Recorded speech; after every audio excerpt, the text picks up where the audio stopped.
All right. Good morning. This is Randy from Snap Judgments. I hope it's going well, everybody. Sorry, I'm just about a minute late. Had to refill my cup of coffee. Folgers in my cup again. Listen, I'm a simple guy. All right. I like simple things. Easy to please. Folgers does the trick. Now, we have a lot to talk about today because the NFL awards ceremony happened last night. And New England cleaned up pretty well, I think. Josh McDaniels brought home the Assistant Coach of the Year award. This is his first time winning the award, despite the fact he's been an assistant coach for a long time. He's actually been an assistant coach longer than this award has existed. This award was created in 2014. And again, he's never won it before. Ben Johnson won it last year. We've seen Vic Fangio win it once. And there's another name on that list that popped out. Anywho, for me, this was one of the easier awards. I really thought he deserved it. I didn't think there was another candidate that was particularly close to him. I did see some disappointment that Clint Kubiak didn't get it. He's the offensive coordinator that we're going to be facing on Sunday for the Seahawks. And he did an excellent job this year. I just think that Josh did a better job. Now, Mike Vrabel won Coach of the Year award. You see him posted right above there. We'll get Josh up there too. Vrabel won Coach of the Year award. This is his second time winning the award. Okay, he also won it in 2021 when he was the Titans coach. Look, obviously, he came in here and did a magnificent job. We've talked about it on a number of occasions. I think he is easily the most deserving coach candidate for the award, coach in the NFL. For this Coach of the Year award. He came in here, turned around a struggling franchise that had put up back-to-back 4-13 seasons with back-to-back top 5 picks in the draft. And he really infused this team with his own identity. He's built something, the foundation of something that I think is going to be really special for a long time here. And I think that, as long as personalities continue to blend right, properly, well, whatever, between particularly him and McDaniels, I think those guys are the keys. And I think honestly, I think it's good that both of them won an award this year. I think that, not that I think there would have necessarily been resentment or something like that, but I think that they both deserve an equal amount of recognition for what they've done here. Excuse me. Moving along, the Hall of Fame class was also announced last night. And as we already knew coming into this, it did not include either Bill Belichick or Robert Kraft. So that makes for some interesting discussions moving forward. You have to be curious about Tom Brady in his first year of eligibility. Will he also be punished in the same way that it's clear that these voters are punishing Kraft and Belichick? I think that we see Tom kind of playing the game a little bit and trying to remove himself from the Patriots. Over the past 24 hours or so, I've seen a number of Patriots on videos on Radio Row, giving interviews on their own channels, wherever it might be, whether it's Julian Edelman, Rob Gronkowski, Teddy Bruschi, Ted Johnson, just a number of the old Patriots out there, out and about, and they are all on board with the Patriots. We are clearly choosing the Patriots. I mean, Teddy Bruschi came out and he was like, "Oh, Tom Brady doesn't have a dog in the fight. I have a big dog in the fight, and I like my dog." And that's what we like to hear. It's disappointing for sure to see Tom Brady not stand strong behind this team. I understand kind of the politics and the optics and whatever else of these things, I guess, but I also don't care. And if you know me, you know that's 100% true. I do not care about any of that. I care about saying what you believe in, saying what you think, and not really giving a shit about what everybody else thinks about that.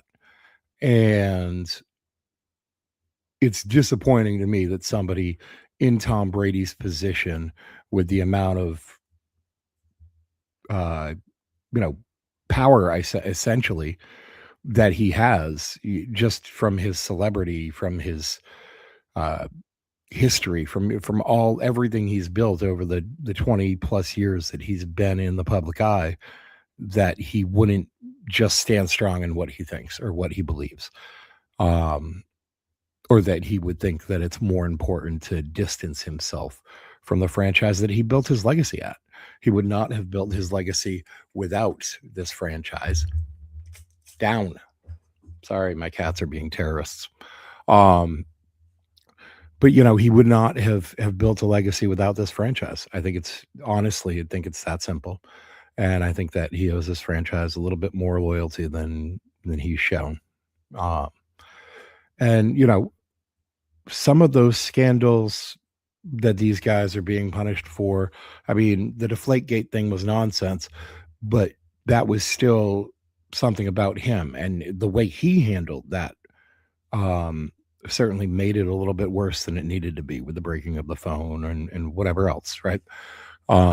So I don't think that he's like completely blameless. I don't think there's really like blame to go around with these sorts of um scandals. I didn't think they were anything worth talking about at the time, and I still don't right now. But I just think that if there's blame to be, the fact that Brady's seems to be trying to remove himself from the team, hand the blame to everybody else, I just don't like it. It's bad optics. But it's not the sort of thing that I like to talk about, right? It's not consequential to games. Yeah, it doesn't really matter to me. These guys are all eventually going to be in the Hall of Fame. I just hope, honestly, and I don't mean to be morbid, but like Robert Kraft is old. Okay. I hope that he gets in before. I hope that he's able to see himself get in the Hall of Fame. That's all. Like, uh, because I think he deserves that, and I think it would be ridiculous if just petty nonsense kept him from that during his life. That would be a travesty. So that's what's important to me about that. Beyond that, it doesn't really matter that much to me. So McDaniels, assistant coach of the year, Mike Vrabel, coach of the year. Drake did not win the MVP. He came in a very close second. I believe it was 23 first place votes for Drake, 24 first place votes for Matt Stafford. I had a couple of thoughts. Number one, that's fine. Okay. Like, Drake is young. He's going to be back here. 23 first place votes. Like, to be honest, a lot of this was about the coaches, right? Because if you bring in other coaches, Drake's not carrying the franchise. We saw that last year. He carried the franchise to 4-13. Now he's a rookie then, and it's not, necessarily like, I'm not like criticizing him for it. But what I'm saying is that if you look at his resume, there's like one game winning drive, 0 fourth quarter comebacks, 0 moments of like when a quarterback establishes himself as the leader, as the guy, right? This is very reminiscent to me of early in the first Patriots dynasty, because Tom Brady himself, he wasn't Tom Brady yet, right? He was a game manager. I remember I was the early doing a fantasy football back in the day. And, second and third year, I was like, man, I'm going to get Tom Brady. Yes, we're going to win a ton of games. Da, da, da, da, da. No, that was a bad fantasy strategy. Okay. Because he would go like 200 yards and a touchdown all the time. It drove me crazy. It drove me absolutely friggin' nuts, because here I am. I got my favorite quarterback. They're winning tons of games. They're in the Super Bowl. And man, this guy can't lead me to a friggin' fantasy win to save my life, because he was very much of a game manager early in that process. And I think it's kind of similar in this here with Drake because that's look, he had 1 game over 300 yards this season, right? Just the one. He's had a very poor playoffs. He really needs to learn how to play in the snow. And that's going to be hard to teach him. Okay, it only comes through experience. It's got to have some ugly games.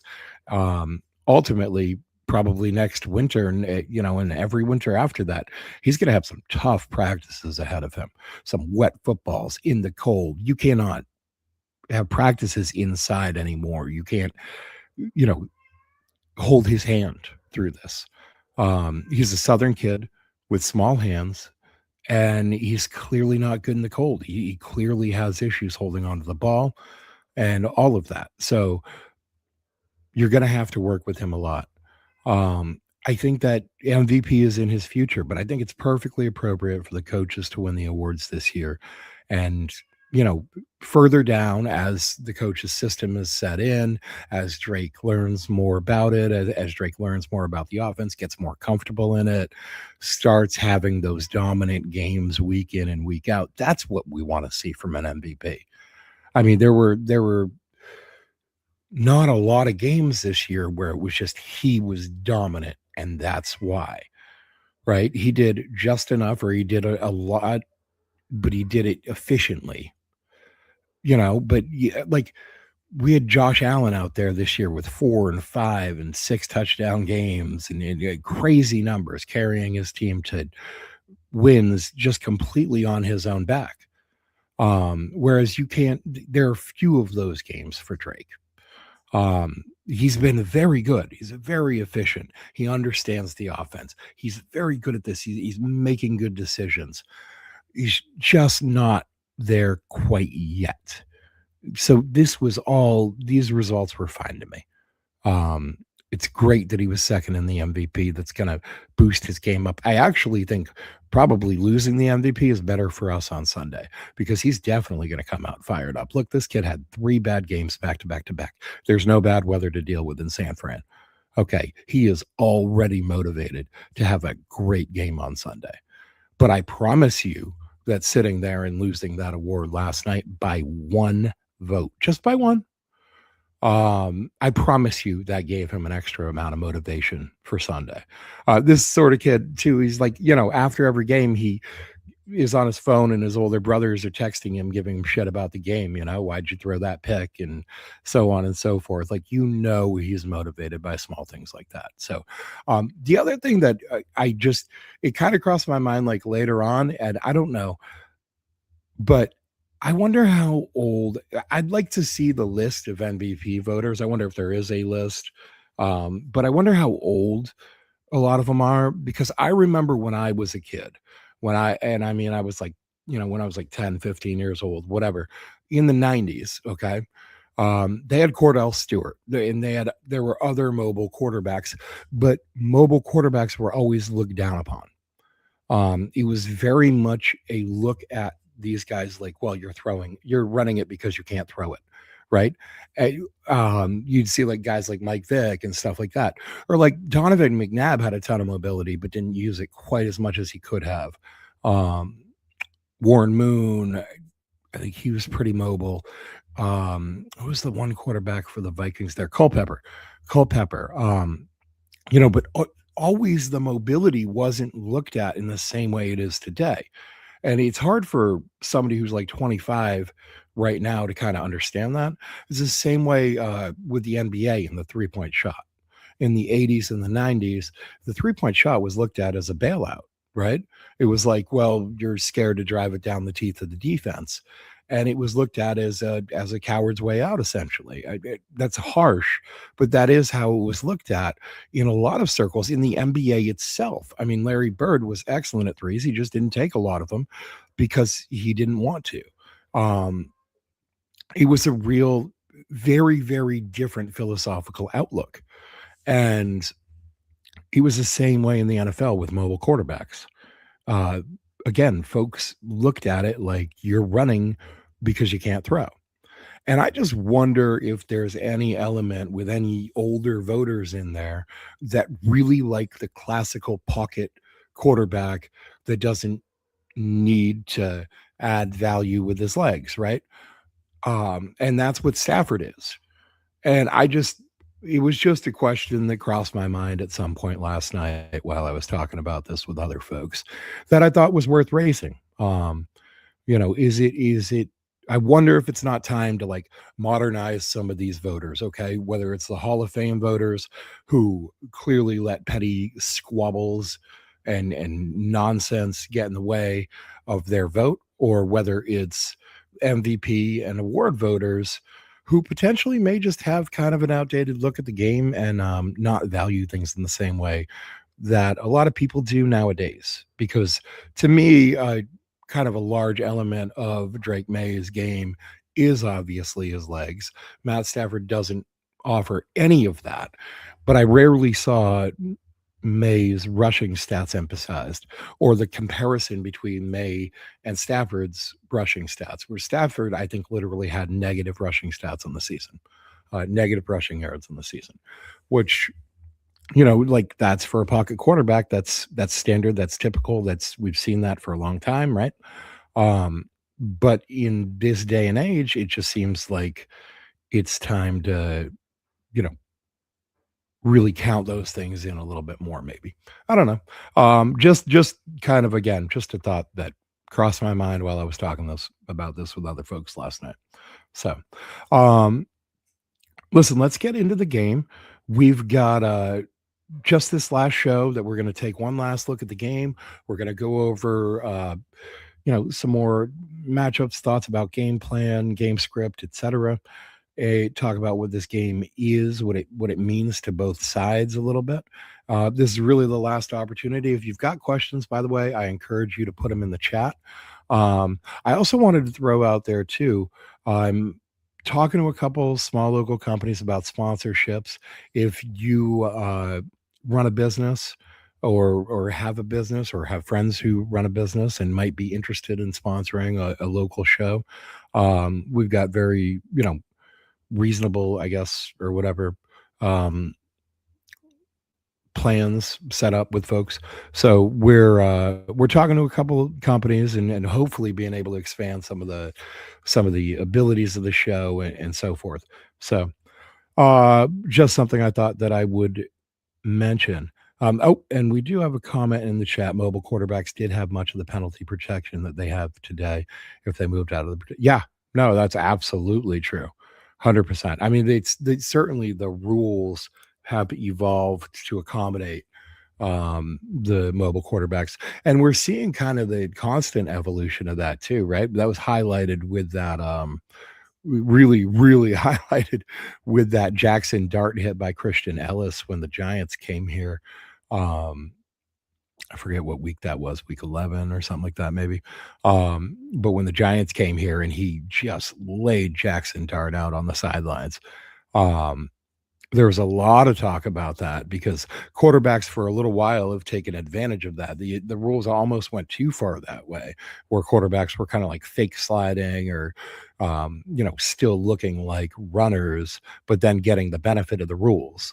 And it was just having double the protection, and came to a point where again it was being taken advantage of. So anyway, when people talk about the Super Bowl, they're going to talk about a lot of things. They're going to talk about, the talent on both sides, the quarterback, star players, highlight moments that might swing the game. But that's not what this game is really about, right? It's really about discipline versus temptation, structure versus improvisation, and two teams that win in very different ways, colliding on the sport's biggest stage. The Patriots, they don't win because everything goes right for them. They win because when shit hits the fan, everyone reacts the same way. They can count on their players. They rely on them. Seattle, on the other hand, they win by dictating terms. They line up, they show you their structure, and they dare you to blink first. They want you to chase the matchups, chase the advantages, chase the explosive plays. And when you do, They punish mistakes. So this isn't necessarily about who looks better on paper. It's about who can stay true to themselves when the pressure removes all margin for error.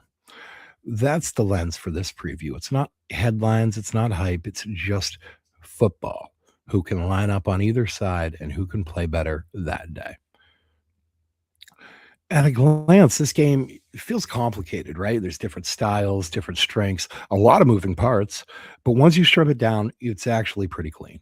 Seattle is a structured team. They live in nickel and dime personnel on roughly 90% of their defensive snaps. That's not a tendency, that's a full on identity. They want lighter boxes, they want speed on the field, and they want clean spacing. They don't adjust to you, they want you to adjust to them. They dictate. Now, the Patriots, on the other hand, are a disciplined team. They're comfortable winning ugly, they're comfortable grinding out drives, comfortable taking points when points are there and not forcing the issue. They don't need to dominate you, they need to stay on schedule. And here's where the tension lives. Seattle wants opponents to run inside into bad looks. They want to play man coverage. They want to chase matchups. They want to try to win the game early. The Patriots win when they avoid negative plays, stay patient, and force teams to execute repeatedly. Then they turn the game into a series of decisions, not moments. So that contrast, it shows up everywhere. And it starts really with the coaches. When you are talking about this coaching matchup, that's really what this Super Bowl is. Okay. Mike Vrabel's entire coaching philosophy is built around eliminating unnecessary variables. He's a former linebacker, a situational football specialist, a coach who understands that the game is decided on margins, goal line, red zone, third down, end of the half moments. You've seen this before in his career.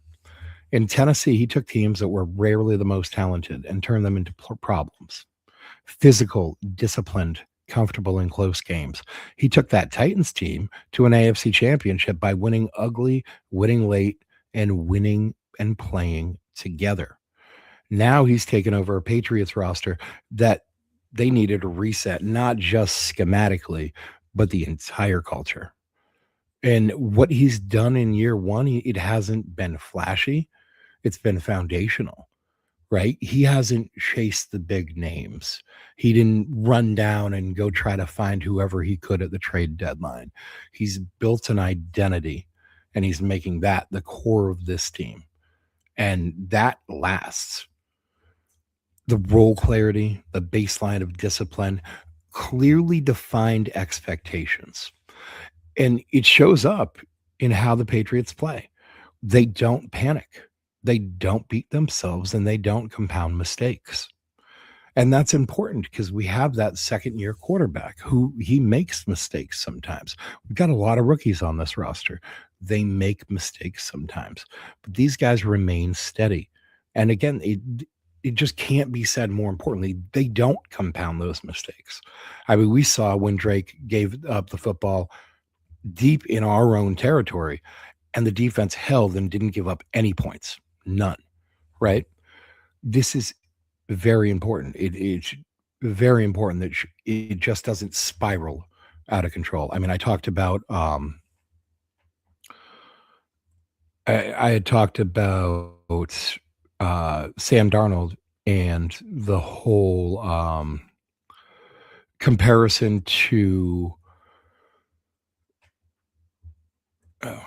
Hold on one second. I talked about Sam Darnold and the comparison to Keanu Reeves in The Replacements, where Keanu Reeves talks about quicksand, right? He says you're playing and you think everything is going fine, then one thing goes wrong, and then another and another. And you try to fight back, but the harder you fight, the deeper you sink until you can't move, you can't breathe because you were in over your head like quicksand. And that is what I think about every time I see Sam Darnold. Okay, that 100% perfectly encapsulates Sam Darnold's meltdown games. Okay. But that doesn't happen here. That doesn't happen with Drake May. It doesn't happen with Mike Vrabel. And it doesn't happen with the Patriots. They stay on schedule and they do not panic. Vrabel, he's a CEO style coach. He delegates the play calling. He trusts his staff. He focuses on game flow, decision making, and situational execution. That matters in a Super Bowl. Now, Mike McDonald, on the other side, he's the opposite stylistically, but not philosophically. He's a defensive architect, a tactician, a coach who still calls his own defense and believes deeply in structure, alignment, and execution. Seattle's defense is built to win with alignment, not with chaos. They don't blitz much. In fact, Seattle generates the fourth highest pressure rate in the NFL using just the four rushers. That's not about overwhelming you. That's about spacing, angles, and timing. They're also one of the best teams in the league at using stunts, particularly on third down. Seattle ranks fourth in stunt rate, and they generated 20 and a half sacks on stunts on third down. That was second most in the league. So this is a defense. They win with coordination, with planning, with angles, with how they line up right from the beginning. And McDonald's, he trusts that. It's so much so that Seattle went for it on fourth down just 12 times during the regular season, dead last in the NFL at about 0.4 attempts per game. That tells you everything. He believes if his defense gets you off schedule, they'll win the game. So when these two philosophies collide, the question becomes who can impose their version of control?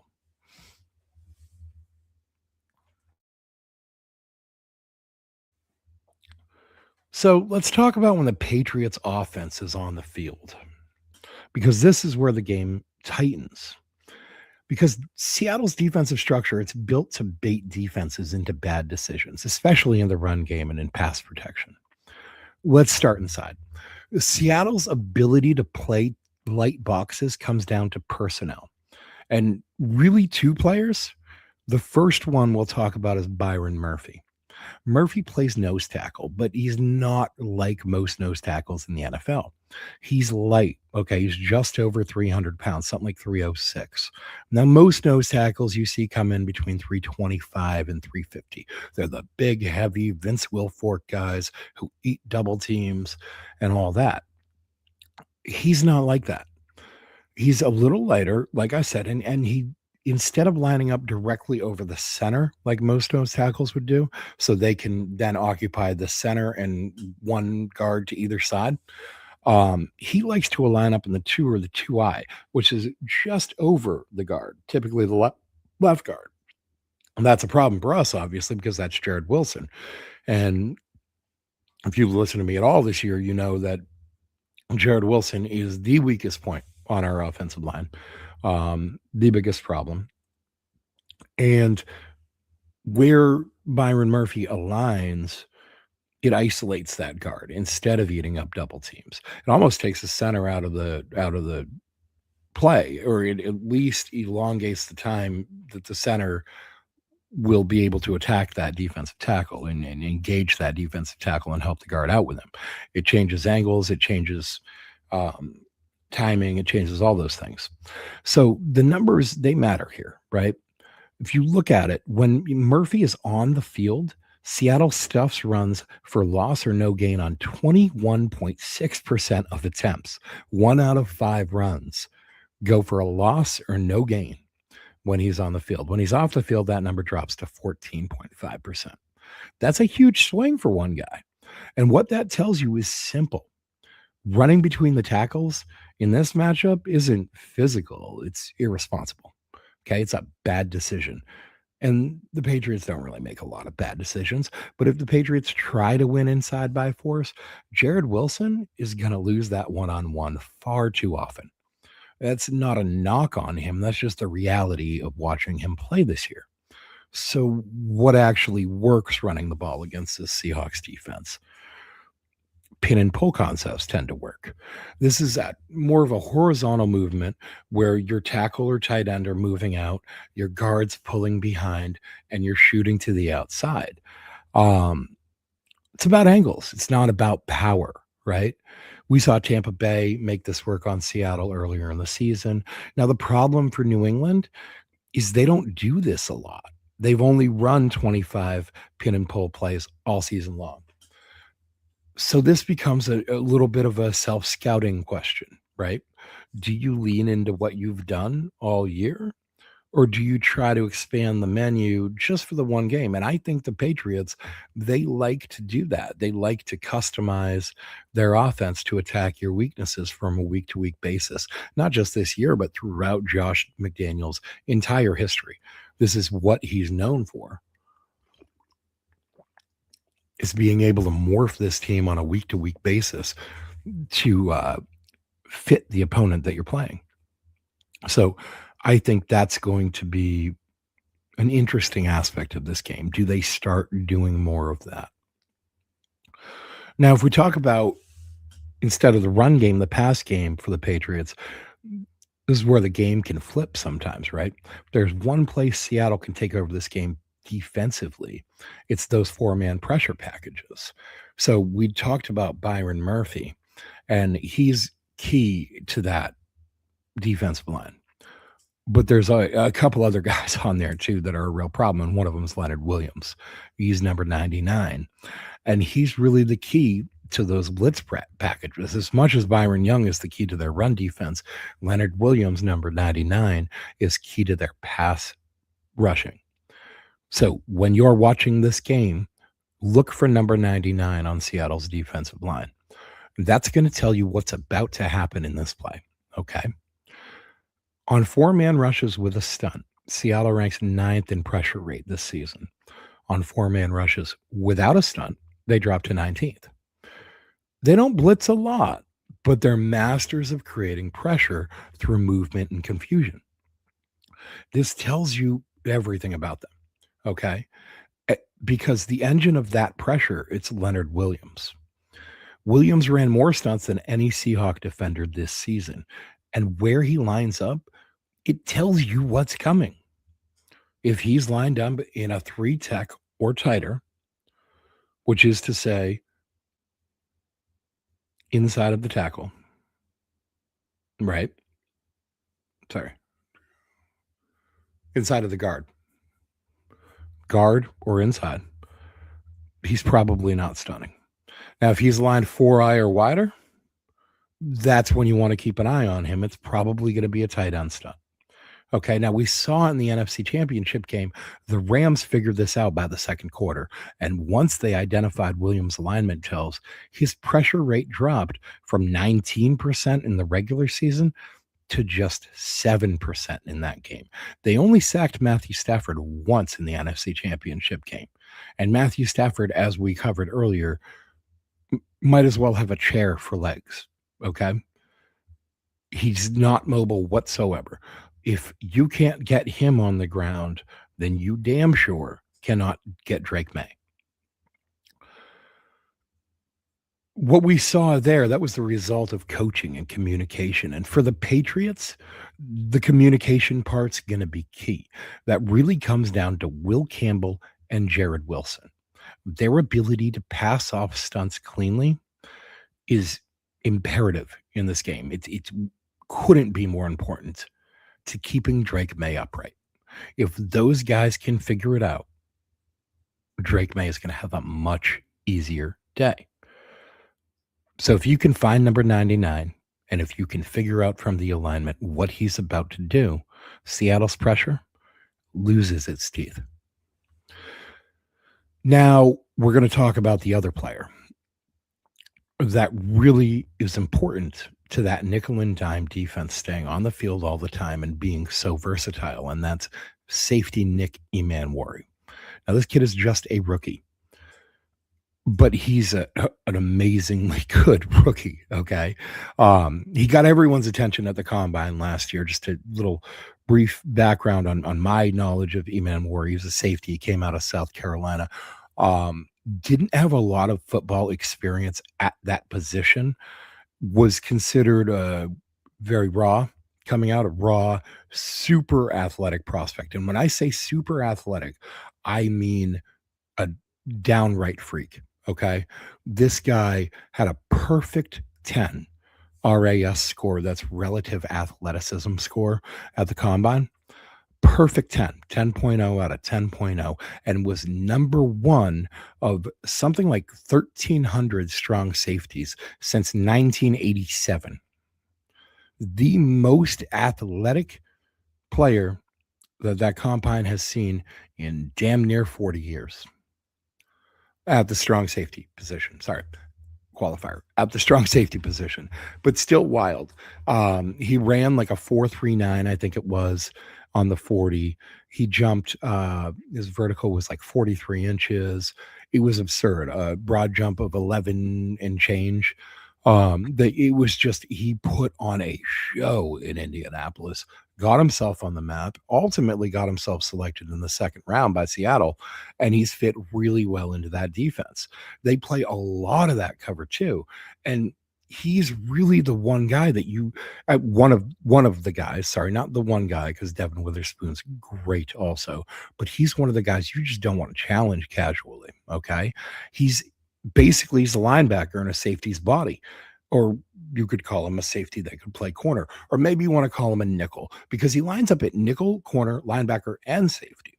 He's strong enough to take on the run, and he's athletic enough to make plays on the ball that just don't make sense. He's one of the best man defenders in the league, not even just at that position, just in general.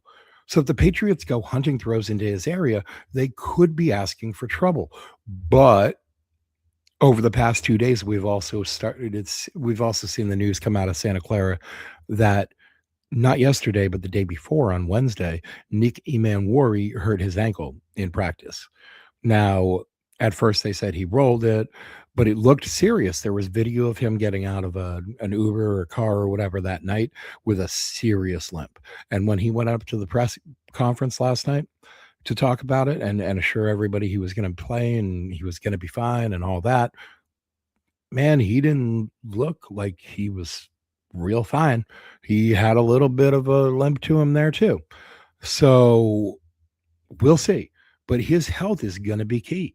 That athleticism that he has is a huge part of his game. And him being great at what he does is a huge part of their defense. It is really key, again, to why they're able to sit in that nickel and dime defense, but still play against the run so hard because they have a guy who can operate and do multiple things, wear multiple hats. It's going to be incredibly important. I think that we really need to keep an eye on his health and his availability into the game. And I think that it's likely that the Patriots try to test him right away. Immediately, you probably take, a quick guy, an interior slot guy. It could be Diggs, I guess. It could be Demario Douglas.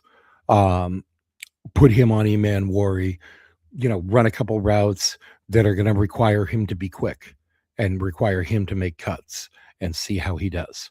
As much as I expect the Seahawks to try to test Drake May's shoulder and hit him and put him on the ground a few times, I also really expect the Patriots to come out and try to test Emanwari's ankle. So with all health, he's not typically a guy you want to throw around. Maybe he could be, though. Other than him, if you're looking at that secondary, I think the weak link, relatively speaking, is Kobe Bryant. Now, this is where matchups can be created, but the protection has to hold up and the timing has to be right. So when the Patriots have the ball, the game really becomes a test of patience. Don't run inside just to prove you can. Don't ignore alignment tells, and don't chase throws that aren't there or are covered by a superstar type of defender. If New England stays disciplined, identifies stunts, and forces Seattle to defend horizontally, they can stay on schedule. If they get tempted into proving something, that's when Seattle takes over. And when Seattle's offense gets on the field, if there's one rule for the Patriots defense in this game, it's this: don't give Seattle what they want. Seattle's offense is not built to bludgeon you. It's built to manufacture advantages, and everything flows through one player. Stop JSN. That's the name of the game right now. Okay. He won the offensive player of the year, by the way.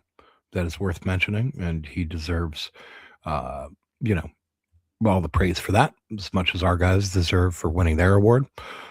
He was incredible this year, dominant. He dominated in so many different ways. He kind of moved to a slightly different position too, because he came into this league as a slot wide receiver. There were a lot of questions about his size, his toughness, his durability. Could he hang on the boundary? And he's proven so far this year that yes, in fact, he can. I think some of those questions we might be able to take advantage of, to be honest. But we'll see. But the offense entirely runs through JSN. It is entirely manufactured to get this man one-on-one situations. They want you in man coverage. They want you isolated, and they want leverage stress. If you give JSN true one-on-ones, he's going to toast you a lot of the time. And that being said, from the Patriots defensively, I would be very tempted to tell Christian Gonzalez, get out there and earn that contract, because he's up for a big extension this offseason. And that could range from, 25, 28 million a year on the low side to 30 to 35 million a year on the high side. And I think this is the sort of situation where you find out if he's that 30 to 35 million a year cornerback that you want him to be, that you believe he is, that he has at times shown himself to be. This is exactly the matchup, right? I mean, hell, if we had Darrelle Revis on this team, do you think we'd be worried about JSN? No, it would be go shut down JSN. We'll worry about the rest of this mess. And that's what would happen. Christian Gonzalez would like to get paid like that sort of quarterback this summer. I'm very interested to see if he can play like that kind of cornerback in a big moment like this. I think that's going to be key to the questions of this whole thing, right? So that is definitely something that, something that we want to keep an eye on. Hold on, I'm going to pull up a couple numbers here real quick. Where are we? Nope, not there. I know this is excellent radio, right? There we go.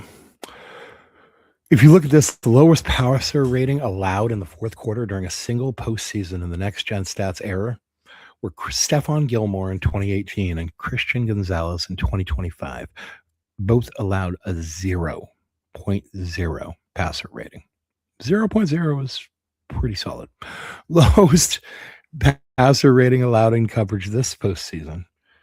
And this is just overall. Sorry, I'm trying to look at the difference. The first one was qualified with the fourth quarter. This is overall. Minimum 10 targets. Carlton Davis III, 21.4, and Christian Gonzalez, 39. Just to put that all into context, if a quarterback got the ball hiked to him every single play and he just turned around and threw the pass right into the stands every single play, he would have a 39.6 passer rating. And he would be better served to do that than to challenge either Carlton Davis or Christian Gonzalez thus far this playoff run. Can that continue? We're definitely going to see on Sunday. I think that it's likely that Vrabel and Zach Core want to at least give Christian Gonzalez the opportunity to prove he is that guy. Now let's talk about a little bit of other pass defense stuff, because against zone coverage, Seattle's EPA per dropback sits at about plus 0.03. That's middle of the pack. It's roughly 15th in the league. It's not terrible. It sounds bad, but it's not terrible.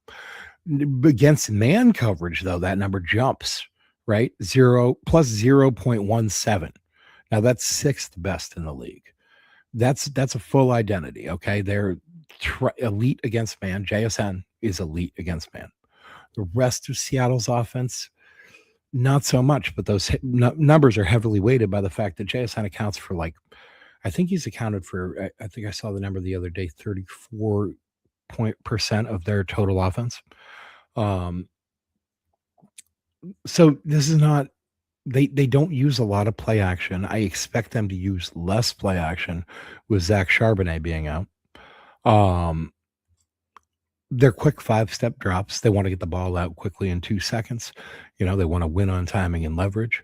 The coaching point to the Patriots defense, it's gotta be discipline. The linebackers, they can't false step into those play action. You see a lot of times in this league where there's so much play action used that linebacker, you don't even need to do play action. Linebacker still, it's like a half a step, a little movement towards the line before realizing they got to drop back in coverage. And with a guy like JSN, with players like they have, with teams of this quality, that half step, that half second can make all the difference in the world, right? So the linebackers, they can't false step, the safeties can't cheat, and the corners cannot panic. Um, Again, even with especially with Charbonnet out, there's just even less reason to overplay the run. If you step up when the run isn't coming, the ball's already out, and JSN's already winning. And I'll tell you what, I was perusing around YouTube last night, and I stopped in and I was listening to a Seahawks podcast, and it's funny because that's what they expect. They for whatever reason they were talking about extensively. Mike Vrabel's a linebacker. He thinks about stopping the run first. That's the most important thing to him. Da da da da da. Um, and they expect for some reason the Patriots are going to sell out for the run, and that when they do that, they're going to be. And I just don't. That would be amaze me if that's how the game script went. I think that um, yes, you want to stop the run, but the most important thing for this Patriots defense is to get at Sam Darnold early. I think you hit him early, hard, and as often as humanly possible. You knock him off his game, and I think, quicksand takes over from there. Um, if you look at it, Darnold's season, it really tells the full on story. Um, on the season against man coverage, Darnold put up 8.3 yards per attempt, almost a 108 passer rating. He had a 17, almost 17, 16.7% explosive play rate, 15 touchdowns to 6 interceptions. It's a solid numbers, right? But when you break it down further, between weeks 1 and 10, he faced man coverage at the 10th lowest rate in the league, averaged 9.5 yards, had a 117.5 passer rating. And here's the key number: 23.8% explosive play on all his throws. That's one more than 1 out of 5. That's very close to 1 out of every 4 throws against man coverage were an explosive play. Weeks 1 through 10. Now we start with the first Rams game. Defense has changed. Weeks 11 through 18, they faced man coverage at the 5th lowest rate. It was even less than before. But what teams are doing now are like match zone principles, tight, aggressive zone spacing, man rules, inside zone structures. And Darnold's numbers dropped. It was incredibly effective.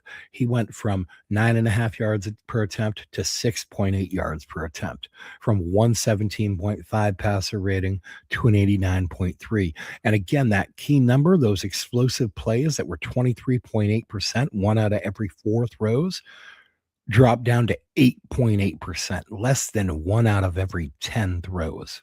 It's a massive, massive difference. And instead of 5 touchdowns to 3 interceptions. That first half of the season, it was 10-3.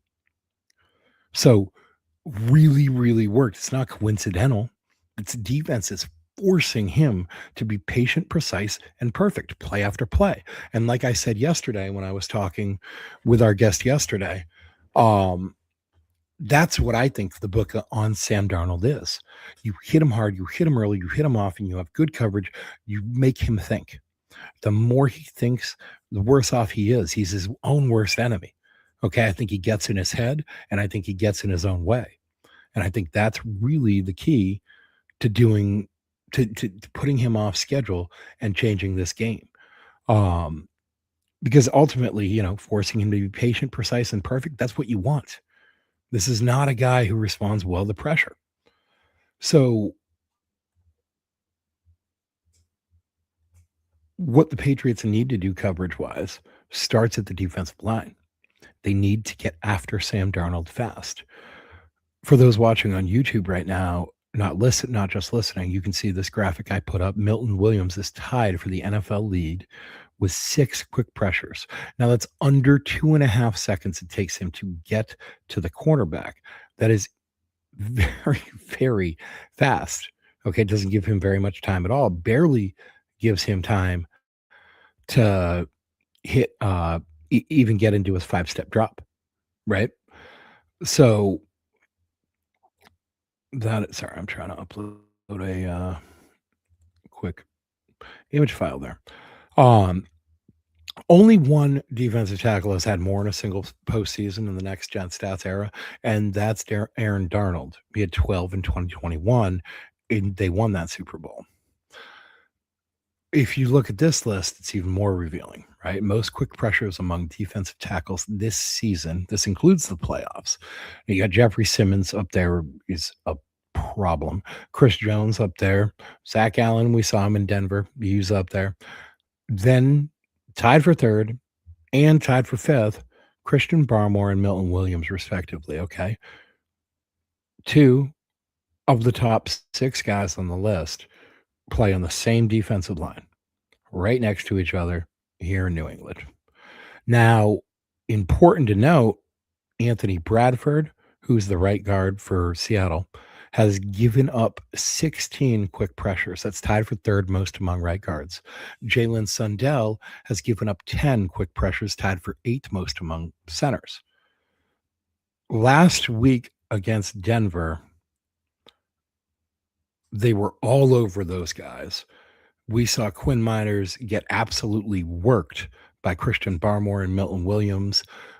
We saw that whole offensive line just suffer. There were 2 guys nominated for the Protector of the Year award from Denver, Garrett Bowles and Quinn Miners. 2 of them. This Seattle Seahawks offensive line is not awful, but it's not great. Okay, they're just good enough, kind of mostly. All right, but they are not the Denver offensive line. That Denver offensive line had 2 All-Pros. Garrett Bowles at left tackle, Quinn Miners at right guard, 1 on each side. They had their starting center back, and he's solid. Okay, he's a quality starting center. Their left guard, not terrible. Their right tackle, pretty solid. Absolutely abused that offensive line all game long. Milton Williams came off, walked into the tunnel, looked at a local reporter, and said, "Number 1 offensive line in the league, my ass." They are going to demolish this Seattle offensive line. Okay, and when they do, you know exactly who we get as well as I do. You get Sam Darnold, seeing ghosts out there. And once that starts, you get the quicksand. All right, so you get after him. That's where it starts. It starts at the defensive line. Okay, the linebacker's job, that's their job, is to contain the run. Okay, keep an eye on Kenneth Walker. They don't have anything else in the run game. And Kenneth Walker, despite having one of the coolest nicknames in the game, by the way, K9. I love it. Awesome nickname. Just an awesome nick. I love that nickname, K9. That's great. It's quick, it's short. Kenneth, his number is 9. K9 makes a lot of sense. I love that nickname. He's not great. Okay, he's a fairly average running back. You got the linebackers keeping an eye on him. You have the defensive line just giving Sam Darnold nightmares, ruining that offensive line. And I really think that's what's going to happen. Milton Williams and Christian Barmore are going to come out there angry, mean, and nasty and just stomp these guys into the ground. Okay. Then on the back end, if you play man, you do it with zone help. If you play zone, you do it with man principles. Maybe you tell Christian Gonzalez, get out there and earn that contract and shut this kid down. This kid is, look, he's good, but he's not Randy Moss. He's not Calvin Johnson. He's not Julio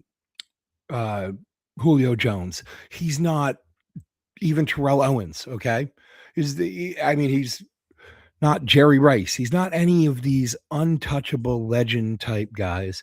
He's not a guy who's like crazy overwhelming uh, physically or athletically or any of that. He wins with a lot of nuance. He's an excellent route runner. Okay, Tom Brady referred to him as an ice skater out there. He's just so smooth and all that. Great. All right, cool. Christian Gonzalez is pretty smooth too. Okay. Get out there and defend him. He's not this guy. He's not going to moss anybody. He's not Randy Moss. Okay. He's just not. He's very good route runner. He's very smooth. He's nuanced and technically sound and all these other cool things that, you know what, maybe your number one corner should be able to handle. So I'm very tempted to say Christian Gonzalez, go out there and earn that paycheck. Okay. But I also think if that doesn't work, Carlton Davis getting physical with JSN at the line, because Carlton Davis is a physical man press corner, and he is no slouch. Again, we just saw those numbers about passer rating allowed. Let's not forget that in 2022, when asked, Jamar Chase said that Carlton Davis was the best defender that had covered him. That is not small praise. Okay. That's being called one of the best by one of the best. Okay. So Carlton Davis is no slouch, but he is a physical man press corner. He's a big, long guy for a corner who can get physical with JSN off the line. Jalen Hawkins and Craig Woodson can come over the top and provide help. You bracket him in. Again, man, zone help, zone, man principles, right? So I think that's definitely another way to deal with JSN. I think we have multiple answers for him, and I would expect something to work because ultimately that's what the Rams did. Okay, we saw that tight zones, safety help lurking, eyes were always on him. And remember, now he's lining up 80% of the time. So it gives outside. So it gives you flexibility in how to double and how to disguise. So this is where communication in the secondary matters. And this is where what we talked about earlier, discipline matters. If the Patriots can force Seattle into long third down looks, they're going to like their chances this game. And I'm going to like their chances this game. Now let's get into the last phase of the game, right? Special teams, the hidden volatility in this game, because one place where this game can flip fast is special teams. And I want to be clear here. This is not a play it safe special teams game. This is a game with real explosive potential in the return units on both sides. Both teams have legitimate return threats, guys who don't just flip field possession, but who can turn a routine kick or punt into a moment that completely changes the outcome, the momentum or the outcome, right? For the Patriots, that obviously starts with Marcus Jones. The other side, they've got Rashid Shaheed, who showed his value on the opening play last game. On the opening play last game, he took the air right out of the Rams' sails. Okay, changed the momentum of the game from the beginning. All right, and that was in the passing game. He can do this in the kicking game, the running game. I'm sorry, not the running game. The kick return game, the punt return game, and the passing game. All right. Now, the Patriots on the other side, again, that starts with Marcus Jones. And he's not just a good returner. Okay. He's a weapon. His acceleration, vision, fearlessness, they make him dangerous every time the ball's in the air. He doesn't need perfect blocking. He needs one crease, one missed tackle. Suddenly, you're done. He's in the end zone. In a game where both offenses are built to be patient and methodical, a single explosive special teams play can do what 10 play drives struggle to do: change the scoreboard and the emotional temperature of the game. And that matters. Seattle knows this too. They've got returners who can stress coverage lanes and force discipline, right? This isn't a matchup where either team can afford lazy spacing, over pursuit, or poor coverage in coverage units. Let's bring up a picture of a guy I think it should be key in this matchup. Not mentioned enough. Where is he? Where is he? Brendan Schooner. There he is. This guy right here has proven to be one of the best special teams players in the game. You probably saw him multiple times this season, screaming down the field on punt coverage, hitting that guy the minute he catches the ball. This guy's been excellent in punt coverage. He's going to be a secret little key X factor to this game, because if he can shut down your return game before it even starts, it's one phase of the game we don't have to worry about. Okay. So this is where trust comes back into the conversation. Do you trust your returners to make a play? Do you trust your coverage units to stay disciplined when the temptation is to chase? Because if the game stays tight, and everything points to it staying tight, special teams might be the one area where the structure breaks.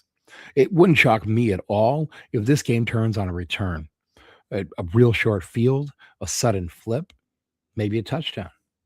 Marcus Jones breaking one loose, that's not a long shot outcome. That is very much on the table. And in a game defined by discipline and patience, the team that survives the volatility of special teams or capitalizes on it, that could be the team holding the trophy at the end of the game. Now, I want to go over a couple X factors of where this game actually swings. Okay. We talked about the interior offensive line for the Seattle Seahawks, and I'd like to talk about them a little more specifically. Bring that picture back up here. Now, Anthony Bradford, their right guard, is graded at a 50.6 overall. That's 70th out of 81 guards. Particularly poor in pass protection. His pass protection grades are much lower than his run blocking. Gray Zabel, on the other side at the left guard position, he's a rookie. He sits at around a 57 grade overall. That's about 52nd of 81. Now, he's improved as of late. He had one game, in fact, against San Francisco where he had over a 90 rating. And that's important. He's improved since they brought Jalen Sundell back at center. And the thing about that is Jalen Sundell is not very good. He's grades at a 64.6 overall. He's about 19th out of 40 centers. He was an undrafted free agent in 2024 out of North Dakota State. I honestly think that they have him because Gray Zabel's his college teammate. And it's just a little bit more comfortable. Communication might be easier, et cetera, et cetera. Jalen Sundell, 32 teams had a chance to draft. 32 teams decided he was not worth it. He athletically, he's not great. He's, whatever. He's all right. He's got some concerns against big-bodied nose tackles too. So that's important to note because we have a couple big defensive tackles. And Kyrie's Tonga might go and say hello to Jalen Sundell this week. Now, if New England, if they can stress that interior with both their own movement and discipline, the cracks can appear, right? And we have some vets, some wily vets of our own, Harold Landry, right? Robert Spillane, Caleb Von Chason. All these guys, they can do things on their own, okay? They can run stunts. They can do crafty shit to set the offensive line back on its heels also, okay? We spent a lot of time talking about Leonard Williams. Byron Young has gotten a lot of attention. DeMarcus Lawrence, all those guys on the Seattle side. People forget that this Patriots defensive line is a fucking problem also, okay? The other matchup that's really important to me, and I've been highlighting it all week, okay? If you listen to my show, you're not going to be surprised if this happens, okay? If you listen to everybody else, you might be surprised because I haven't heard anybody else mention this, but Kyle Williams, all right? There are a few spots in this game where raw speed really matters, okay? 40 times can be overrated drastically for some positions, but there are a few spots where it really, really matters. And if we can get Kyle Williams on the outside boundary one-on-one against Josh Jobe, Kyle Williams ran a 4.40. I think it was actually a 4.39, but he's been clocked at 21.78 miles per hour. Josh Jobe, on the other hand, he ran between a 4.50 and a 4.57. Speed it's not his thing, right? And that's fine for most situations. But you give me one-on-one with Kyle Williams, if he's able to get release off that line, Drake May loves throwing the ball deep. And in a deep ball throw, it's really about who gets to that spot first, right? Man, I like Kyle Williams' chances in that foot race. If the Patriots can isolate that matchup and protect long enough, there's an explosive opportunity right there. It's not going to happen every play, but do not be surprised. Okay. One other key, the red zone targets. We've got to keep an eye on A.J. Barner in Seattle. This guy scored a touchdown in each of the final 3 regular season games. And despite the fact he's been quiet throughout these playoffs, Seattle likes him in condensed spaces. And I think he's been hurt. I did pick that up from the Seattle's podcast last night. I think he'd been hampered by something. He told them he expected to have a big game. And they asked if he expected to catch a lot or block a lot. And he said, yes. So we'll see. Game script. Let's talk about how this might play out. Okay. Early on, I think both teams, it's going to be a feeling out process, like punchers just throwing jabs just to see how you're going to move, see how you're going to handle it, etc. Right? Seattle tests the discipline, the quick game, some leverage throws. If the Patriots stay patient, they stay in zone and they force underneath completions. Now, New England's offense, they probably avoid a lot of the inside runs. They probe horizontally. They focus on staying ahead of the chains, and they probably test out E-man worry early. Okay. What I'm hoping is that Milton Williams and Christian Barmore are able to get that interior pressure early and start throwing Darnold off his game quickly. But the game remains tight through the second quarter. Third downs matter. Red zone reps matter. One busted stunt pickup or one coverage lapse, it could become magnified. In the second half, adjustments, they probably decide everything with coaching staffs like this, right? If Seattle can force New England into chasing, especially by creating early negative plays, they could gain control.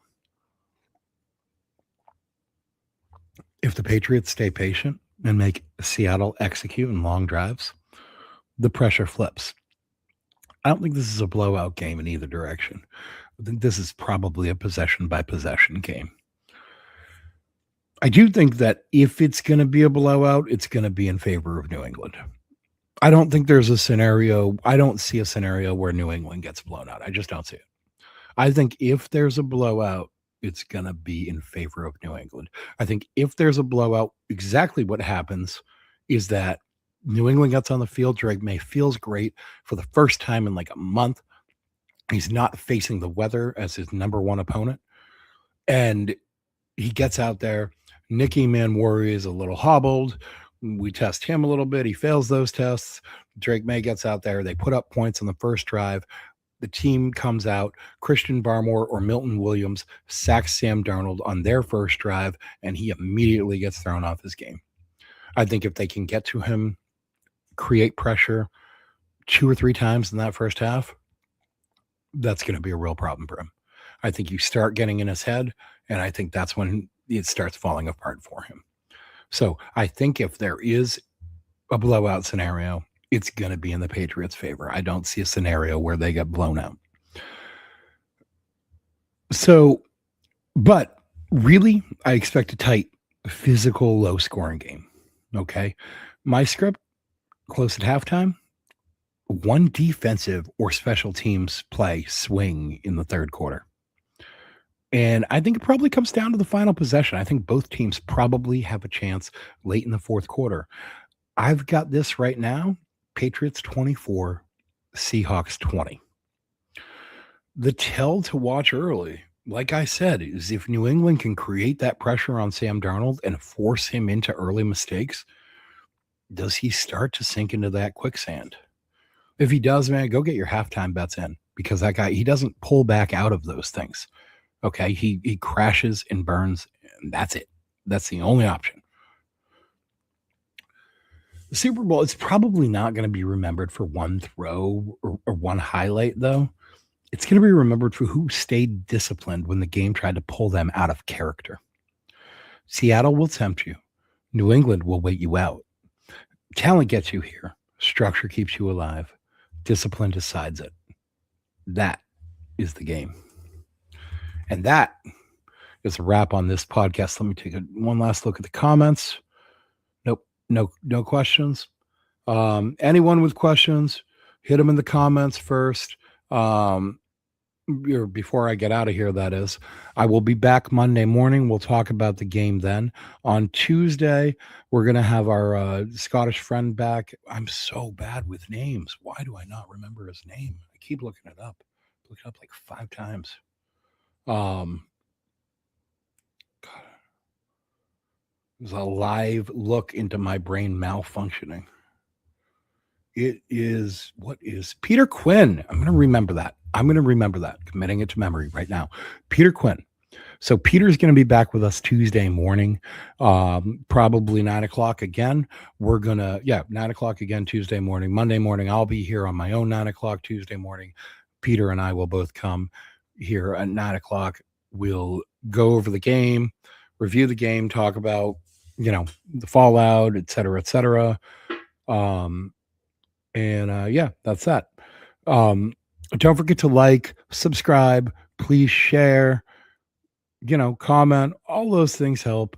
I hate it when people ask a lot on their videos. I try to wait until the very end.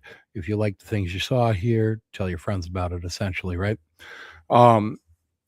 Anyway, we will, good luck to the Patriots this weekend. Enjoy the game, everybody. Listen, drive safely wherever you're going. No drinking and driving. No foolish decisions. None of that. Have a great weekend. I'll be back here Monday at 9, and I hope to see you all back here then. Thanks for listening and watching. This is Randy with Snap Judgments. Getting out of here for the weekend. Have a great one.